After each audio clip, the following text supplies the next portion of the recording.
हमारे उत्तर प्रदेश के लड़के, खासतौर पे कानपुर के, सुबह 9:30 बजे सो के उठते हैं, वो भी तब जब उनका बाप उनको लतियाता है। और उसके सबसे पहले वो जाता है घर के नजदीक पुलिस चौकी, दरोगा के साथ एक सेल्फी लेता है और फेसबुक में पोस्ट करता है, नए चौकी इंचार्ज रामकिशोर कनौजिया भाई साहब का सानिध्य प्राप्त हुआ।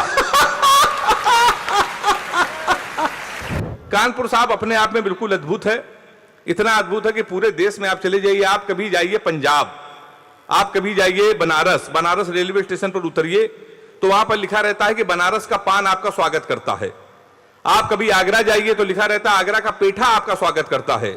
कभी हमारे कोई कानपुर में आता है तो रेलवे स्टेशन पर लिखा रहता है रूपानी चप्पल आपका स्वागत करता है। तो मैं उसी कानपुर से हूं, एक बार ताली बजा दीजिए जोरदार। अपने लोकल कवि के लिए हल्की ताली नहीं होनी चाहिए, नहीं आपको लगेगा लेकिन लोकल कवि के लिए तालियां कम आई। कानपुर अपने आप में साहब अद्भुत है। मैंने सर जीवन का सबसे बड़ा पाप विधायक जी ये कर दिया कि मैंने कानपुर वाले एक लड़के से टाइम पूछ लिया। मैं हरियाणा कवि सम्मेलन में गया तो वहां से लौट के आया तो मेरी घड़ी खराब। हमने एक लड़के से पूछा, हमने कहा टाइम क्या हो रहा है? तुमसे कह रहे गुरु तुरंत निकल लो, टाइम बहुत खराब है। और हमारे मुंह बिल्कुल मत रखना, तुम्हारा टाइम भी खराब हो जाएगा। तो हमने कहा यार टाइम ना बता दो तो ये बताओ तुम्हारा मूड क्यों खराब है? तो कहने लगा हमने एक लड़की से केवल इतना कहा कि बड़ी कमजोर है, कुछ खाया कर, वो हमारा 50,000 रुपए खा गई। तो तुम हमारे मुंह लगे हो, हमारे मुंह बिल्कुल मत रखना, हमारा दिमाग बहुत खराब है, पटक पटक के मारेंगे। तो हमने कहा यार किस बात पे मूड खराब है? कहने लगा गुरु एक लड़की के चक्कर में हम 5 साल से लगे थे, हम उसको दुनिया की सबसे मर्यादित सबसे संस्कारित लड़की समझते थे, हम समझते थे कि हमसे प्यार करती है, हम इससे प्यार करते हैं। तो हमने कहा इसमें हुआ क्या? कहने लगा गुरु हमारे नगर निगम का चुनाव चल रहा है, उसको मिल गई है पार्षद की टिकट और पूरे शहर में होल्डिंग लगी है युवा दिलों की धड़कन पुष्पा पाल। तुम साले हमसे टाइम पूछ रहे हो? लोग तो नारा लगा रहे हैं मोहर मारो तान के पुष्पा को पहचान के। कल एक लड़का कान में नारा लगा रहा था लैया बड़ी करारी है पुष्पा पाल हमारी है। ताली जोरदार बजाइए एक बार आप लोग। तो सब हमारा कानपुर अद्भुत है। कानपुर एक ऐसा शहर है सर कि विधायक जी कैरियर बनाने के लिए यहाँ कोई खर्चा नहीं है। दिल्ली में जाइए तो दिल्ली के लोग अपने लड़के को डॉक्टर बनाते, लाखों रुपए का खर्चा, मुंबई में करोड़ों रुपए का खर्चा फिल्म स्टार बनाने के। कानपुर में उत्तर प्रदेश में कैरियर के लिए कोई खर्चा नहीं। आप 250 रुपए का कुर्ता लीजिए, 150 रुपए का सफेद पैजामा, 300 रुपए के सफेद जूते, 50 रुपए का काला चश्मा, 40 रुपए का गले में डालने वाला अंगोछा और तैयार हो गया युवा हृदय सम्राट। बैठे भी हैं हमारे विधायक जी। मैं प्रणाम करता हूं आपको। तुम्हारा साथ कानपुर अद्भुत है। अभी नीरज चोपड़ा ने जब स्वर्ण पदक जीता भाला फेंक के, तो एक वीर रस के हमसे कवि ने कहा गुरु यही भाला हम पाकिस्तान में फेंक दें तो पाकिस्तान तो निपट जाएगा। हमने कहा नहीं ये हिंदुस्तान की बेइज्जती है, भाला इतना बड़ा और पाकिस्तान इतना बड़ा। मैंने 4 लाइन में पाकिस्तान को निपटा दिया है। अगर आपको लगे घास से कभी भी वीर रस की बात कर सकता है, पाकिस्तान को निपटा सकता है 4 लाइनों में, तो दोनों हाथ उठा के ताली बजा के अपने कानपुर के कवि को आप आशीर्वाद दीजिएगा। हमने कहा कपड़े जिसपे टंगते हैं वो कीली फेंक के मारेंगे, कपड़े जिसपे टंगते हैं वो कीली फेंक के मारेंगे, कसी हुई ना मिल पाई तो ढीली फेंक के मारेंगे। जो भाला फेंका नीरज ने वो चीन की खातिर रखा है, पाकिस्तान तुमको तो हम तीली फेंक के मारेंगे। तो हम लोग साहब पाकिस्तान को ऐसे ही निपटा देते हैं। तो लोग कहने लगे ये स्वर्ण पदक हरियाणा के लोग जीतेंगे, पंजाब के लोग जीतेंगे, तुम्हारे उत्तर प्रदेश के लोग कितने नकारा हैं, कितने आलसी हैं।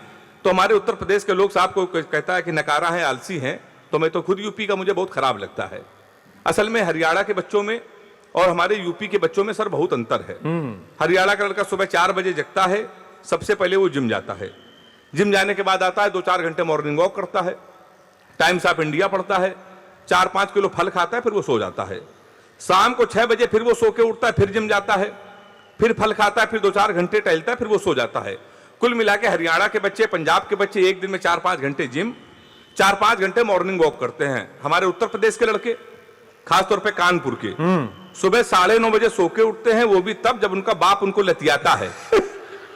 और उसके सबसे पहले वो जाता है घर के नजदीक पुलिस चौकी, दरोगा के साथ एक सेल्फी लेता है और फेसबुक में पोस्ट करता है, नए चौकी इंचार्ज रामकिशोर कनौजिया भाई साहब का सानिध्य प्राप्त हुआ। बारीक ऑब्जर्वेशन। ये होता हमारे कानपुर में। फिर आके वो सो जाता है, शाम को 7-8 बजे उठता है, जब वो बियर की बोतल खोता है 4-4 लुंडों के साथ, तो उसी दरोगा को प्रेशर में फोन लेने के लिए स्पीकर खोल के फोन करता है, भाई साहब प्रणाम, पहचाना? तो दरोगा समझता गुरु उस समय उसके मुंह न लगे, उस समय तो उसके लगी हुई है। दरोगा उसका फोन काट देता है। फिर वही दरोगा मारते मारते 12 बजे उसको थाने में लेके आता है और अब की सेल्फी डालता है वही दरोगा, गुड्डू भैया 100 ग्राम चरस के साथ धरे गए। फिर गुड्डू भैया की रात भड़काई होती है। फिर 3 दिन बाद लोकल विधायक उसकी पैरवी करता है। फिर वो छूट के आता है। छूटने के बाद वो लेता है सेकेंड हैंड स्कॉर्पियो 1,80,000 की। फिर वो शहर का सबसे बड़ा भंडारा करवाता है। भंडारे में अगर गर्म पूरी ना मिली तो वो फिर गोली चलवा देता है। गोली चल चुकी होती तो फिर वो विधायक बन जाता है। विधायक बनने के बाद हमारे सामने बैठ के कवि सम्मेलन को सुन रहा लेकिन ये आदरणीय महेश जी के लिए हम कह नहीं सकते। तो आपको प्रणाम करते हैं। हमारे तो आप संरक्षक हैं। हमारे विधायक सर बहुत अच्छे हैं, बहुत अच्छे विधायक हमारे हैं। कानपुर के अन्य जो दलों के विधायक हैं वो भी बहुत अच्छे हैं। अभी मोदी जी ने सफाई अभियान जब पूरे देश में कर रखा तो हमारे कानपुर में भी सफाई अभियान चल रहा था। तो अभी 1 महीने पहले हमारे कानपुर के एक विधायक जी ने एक वृक्ष लगाया, एक पौधा, उसको आधे घंटे बाद बकरे ने खा लिया। शाम को विधायक जी ने उस बकरे को खा लिया। तो मैं ये नहीं बताऊंगा किस दल के हैं। तो मैं उसी कानपुर का हूं साहब। हमारे यहाँ कानपुर के लोग इतने अद्भुत होते हैं कि मैं आपको बता नहीं सकता। तो वीर रस के कवि सम्मेलन हमारे यहाँ जब होते हैं तो वीर रस के कवियों को हम लोग कम बुलाते हैं। तो हमारे डॉक्टर साहब हमसे कहते हैं, दादा कि यार कानपुर में वीर रस के कवियों को तुम लोग क्यों नहीं बुलाते? तो हमने कहा सर ऑलरेडी कानपुर में इतनी वीरता है कि हम लोगों को बुलाने की जरूरत ही नहीं है। आपने कभी सुना कि 7-8 आदमी को मारने वाला आदमी भगवान के दर्शन करने गया हो? सुना कभी आपने? ये केवल कानपुर में संभव, क्योंकि उसको मालूम है जाना तो भगवान के पास में ही है। तो ये हमारा कानपुर है। इतनी वीरता हमारे यहाँ ऑलरेडी है। अद्भुत है हमारा साहब कानपुर। तो 7:30 बजे एक दिन हमारे पास यादव जी आ गए। कहेंगे हमको पांडे जी आशीर्वाद दे दो, हमको डिस्कवरी चैनल जाना है और शेर के साथ सेल्फी लेनी है। हमने कहा शेर के साथ सेल्फी लोगे तो मर जाओगे। कहने क्यों, मोदी जी तो जा सकते हैं। हमने कहा यार वो देश के प्रधानमंत्री हैं, पूरी व्यवस्था उनके साथ चलती है, तेरे पास क्या व्यवस्था है? तो उसने कहा पांडे चिंता ना करो, एक क्वार्टर हमारी जेब में पड़ी है, हमको जाने दो। और वो यादव जी गए, उन्होंने शेर के साथ सेल्फी डाली। 15 जनवरी में कानपुर में उनकी याद में कवि सम्मेलन है जिसका संचालन डॉक्टर कुमार विश्वास जी कर रहे हैं। मुख्य अतिथि आदरणीय हमारे महाना जी रहेंगे। तो हमारा सर कानपुर अद्भुत है। कोरोना के समय कवि सम्मेलन ये बंद हो गया था, उसके बाद कवि सम्मेलन शुरू हुआ। तो मैं लपेटे में नेताजी में एक शो में आता हूं, तो एक नेताजी ने यूपी के कह दिया था कि वैक्सीन नहीं लगवाएंगे, ये भाजपा की है। तो हमने 4 लाइन से उनको निपटा दिया। हम लोग आदत से मजबूर। लपेटे में नेताजी में नेताओं को लपेटने के लिए ही हम लोग बुलाए जाते हैं। तो एक नेताजी ने कहा वैक्सीन नहीं लगवाएंगे, ये भाजपा की है। तो मैंने 4 लाइन में उनको निपटा दिया है। अगर वो निपट गए हो तो पूरा सदन हाथ उठा के मुझे आशीर्वाद देना। जिन्होंने कहा कि वैक्सीन नहीं लगवाएंगे, हमने उनको 4 लाइन सुनाई। हमने कहा सबको लगेगा दिन में, तुमको रात में लगाएंगे। जो बच के निकल के भागेगा उनको घात से लगाएंगे। राम भक्तों को टीका लगेगा आराम से बहुत, पर दंगाइयों को योगी जी अपने हाथ से लगाएंगे। हाँ, तो हम लोग को साहब ऐसा ही निपटा देते हैं। तो आप समझ गए होंगे, ताली बहुत अच्छी आपकी आ रही है। जब 370 हटी तो इमरान खान ने कहा इस पर हम इंटरफेयर करेंगे। तुमने कहा यार ये हमारे घर का मामला है, मोदी जी इसके लिए तुम्हारी क्या जरूरत? तो मैंने 4 लाइन में इमरान खान को भी निपटा दिया। अगर वो भी निपट गए हो तो बिना फिर समर्थन करना। हमने कहा इमरान ज्यादा बोलोगे तो तुम्हारी दस्तार चली जाएगी, सर की पगड़ी। हमने कहा इमरान ज्यादा बोलोगे तो तुम्हारी दस्तार चली जाएगी, गोली चली इधर तो उस पार चली जाएगी। हमारे घर के मसले में तुम अम्मा ना बनो, अमित शाह को भेजेंगे, तुम्हारी सरकार चली जाएगी।